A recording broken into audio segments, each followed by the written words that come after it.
Hi everyone, welcome back to my channel. So today I'm going to sit down and talk you through all the books I've read in 2022 and my book stats. Normally I do this video in the new year, but I wanted to film it and include it in my VLOGMAS videos this year. So it's obviously not going to be a complete year because I'm currently pre-filming in November. So I will probably read maybe like 2 or 3 more books by the end of the year, but we're just going to go with the stats that I've currently got because they're pretty good. So I'm going to start out like normal. I've got my book journal, which I will be doing like a separate video on because I love book journaling and seeing the videos. I've now got like a proper bullet journal. I don't know if you've ever seen this, you might have done. And I'm really happy with the layout and how I've done it this year, so I'm going to do a separate video on that. I don't know when you'll get that. It might be before, might be after this.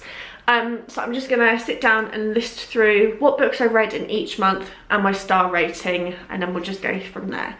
So my first book of the year, which feels like a lifetime ago, I can't believe it, is Crown of Midnight by Sarah J Maas. I gave that a 5-star. Did I?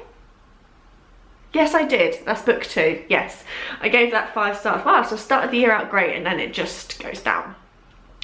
I was listening to an audiobook when I first started the gym, which was Dancing in My Nuddy Pants by Louise Renison. That is, I can't even tell you what book in the Angus Thongs and Perfect Snogging book series. They were all on Libby and I started to listen to them when I was at work, when I was at the gym. So that is book 2. I gave that a 2-star. 3 is The Viscount Who Loved Me by Julia Quinn. I read that before I watched Bridgerton. That's Anthony's story. And That's When It Fell Off in My Hand by Louise Renison. That was a audiobook. I gave that a 2-star. And Heir of Fire by Sarah J Maas, which is book 3 of Throne of Glass, is a 4-star rating. So I read 5 books in January. February wasn't the best month. I only read 2 books, and that was The Thursday Murder Club by Richard Osman, 2-star, and Addicted to You by Becca and Krista Ritchie, and I gave that one a 3-star. I read 5 books again.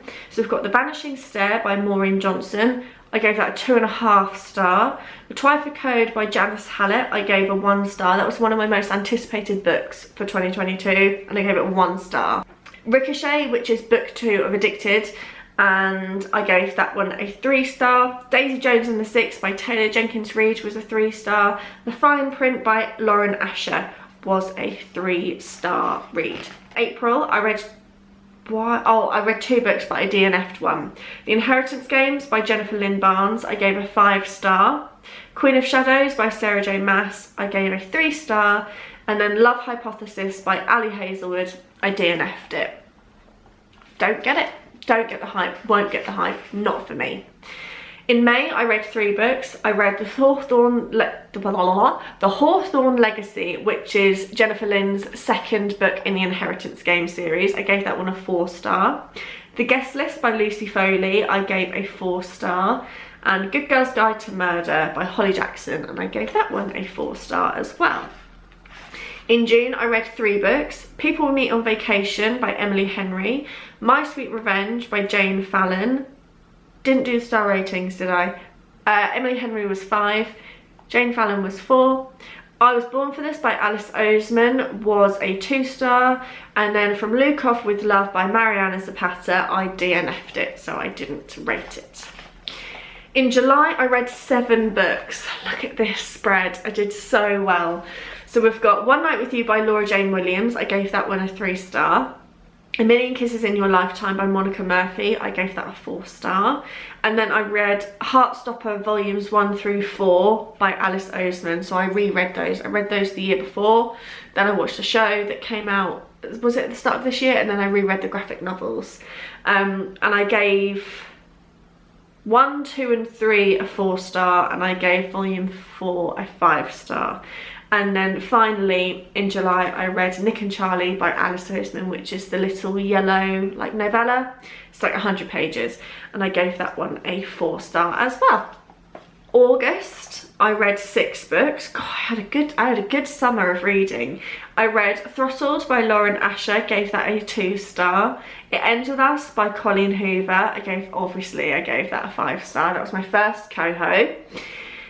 Then I read The Battle of Labyrinth by Rick Riordan. I gave that a 3-star. That is book 4 in the Percy Jackson and the Lightning Thief series. I've got 1 book to finish. I want to finish it by the end of the year, but I don't know if I will. Too Late by Colleen Hoover, 5-star. Dear Aaron by Mariana Zapata, 5-star. Say You Swear by Megan Brandy, 2-star. That was a good, I read 2,600 pages that month. September, I read 5 books. Heartbones by Colleen Hoover, 5-star. The Confidence of Wildflowers by Michaela Smeltzer, 1-star. Flock by Kate Stewart, I gave it a 3-star, but I'm still so confused as to what happened in that book. Exodus by Kate Stewart, which is book 2, I gave that a 2-star. Reminders of Him by Colleen Hoover, I gave a 4-star. In October, I read 3 books. Icebreaker by Hannah Grace, 3-star. Indigo Ridge by Daphne Perry, 3 stars. It Starts With Us by Colleen Hoover, 4 stars. And is that it? Have I finished a book in November? Let me just quickly check my Goodreads. No, that's it. So that's my reading year. They are all the books that I've read. So I'm currently on book 41. My goal this year was 35. So I'm really happy that I managed to do that. And the only reason why I picked 35 was because of my book journal and how I set it out. So I did this. My squares. So I could fit 35 squares on there. And you know what? I do feel like having 35 books wasn't an achievable, or not an achievable goal. It was a realistic goal. Because I'm busy, I've got 2 kids, I work 3 jobs, I'm on the go. I thought that that was reasonable, and I'm really happy that I did it. I can't say that I'm going to hit that target again. This is my 2nd best reading month since I've been tracking my books. The one that tops that is when I did 52, but the level of books that I've read this year, yes, okay, I might have had a higher target and I hit 52, which is amazing, it's a book a week, but the books I read were shit.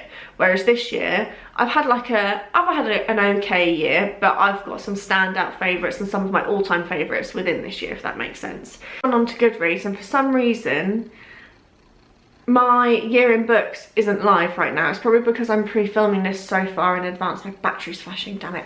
So I can't actually sit down and go through, you know, all the stats. This was last year's stats, which I don't think you saw because I filmed it, but I don't think I edited it. Last year I read 38 and I read 14,416. But luckily, because I write out how many pages I read, I've just gone to quickly add it all up. So currently I'm at 15,636 pages read out of 41 books. So it's a good year. Out of all of the books that I've read, my favourite has got to be Too Late by Colleen Hoover, because that book just took me by complete surprise. It's not the easiest book to have read, and I know some people don't like it. I loved it. I just flew through it, but like I said, it's not one for the faint-hearted, but I really enjoyed it. I just flew through it. I have definitely come to the conclusion that I much prefer reading on my Kindle as opposed to a paperback. And at the bottom of my stats, I actually have a thing here. Like I said, I'll show you this properly in a different video. I have stats as to how many physical books I've read, because I found it interesting to track. So in the year so far, I've read 3 paperbacks and 4 graphic novels. So I think that says a lot. Out of the 41 books, 7 of them have been physical copies and 4 of them have been graphic novels. I don't read paperbacks anymore. It's just not how I like to read. I'd rather read on my iPad via Libby, or I'd rather read on my Kindle. Am I still buying books? Yes, but not as much. So yeah, that has been my reading year for 2022. I've really enjoyed my reading year this year. I've also sort of been documenting it and really been trying to do my book club. That's sort of where I've been over the last year. It's just over on my book club, which is Book Club with Jess. It's a private, is it a private account? It was a private account and then I unprivated it and then I think I privated it, I think it's private again. But we basically pick a book and we chat about it in the comments, and I talk about it on like an IGTV, and that's sort of where I do my book content now.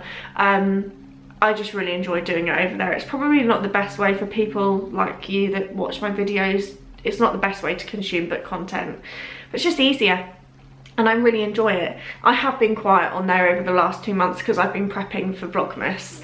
But I'm really excited in the new year to sort of get back on my booktube, on my book Instagram. I like make templates and stuff, and I just have a really great time over there. So that is everything for me. That is all the books that I read in 2022 so far. Like I said, I think I'll only probably read 1 or 2, maybe 3 more, depending on the size of books. But leave me how many books you've read down in the comments, and I'll see you all in my next video. Bye.